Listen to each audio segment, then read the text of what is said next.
আমরা গণতন্ত্র চাই, স্বাধীন সাংবাদিকতা চাই এবং সুশাসন চাই। ক্লাইমেট চেঞ্জের যে কী ইম্প্যাক্ট হবে এটা অলরেডি আমরা কিন্তু কোস্টাল এরিয়াতে দেখতে পাচ্ছি। হ্যাঁ, 600 ফিট, তো আপনি তো আমার চাইতে বেশি জানেন। জনাব তারেক রহমান সাহেব, আপনাকে অভিনন্দন। পার্টির আপনি চেয়ারম্যান হলেন, আপনাকে আন্তরিক শুভেচ্ছা, আপনার শুভকামনা, সুস্বাস্থ্য কামনা এবং আপনার সর্বস্তরের সাফল্য কামনা। খুবই সংক্ষিপ্তে, আমরা গণতন্ত্র চাই, স্বাধীন সাংবাদিকতা চাই এবং সুশাসন চাই।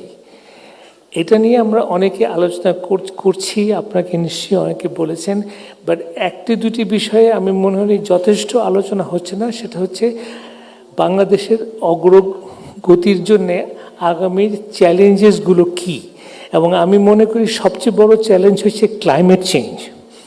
ক্লাইমেট চেঞ্জ নিয়ে আমরা কিন্তু রাজনৈতিক দলরা বা অত আলোচনা করছি না।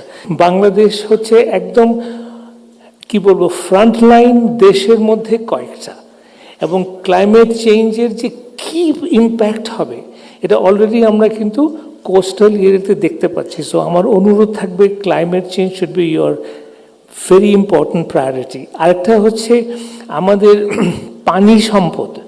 আমরা পৃথিবীর অন্যতম কিন্তু মানে সম্পদশীল দেশ পানির ক্ষেত্রে, কিন্তু আমরা সমস্ত নদীকে দূষণ করছি। ইট ইজ কোয়াইট ইনক্রেডিবল যে আমরা কিভাবে নদী দূষণের দিকে যাচ্ছি এবং কিছুই করছি না।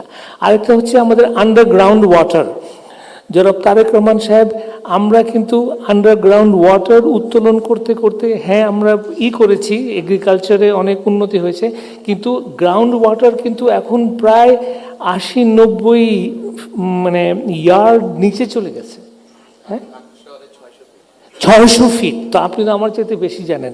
So we have to address ইট, এবং এই সমস্ত ব্যাপারে আমরা স্বাধীন সাংবাদিকতা এবং আমি নিজে ডেইলি স্টার আপনাকে সর্বরকম সহযোগিতা করব। ধন্যবাদ।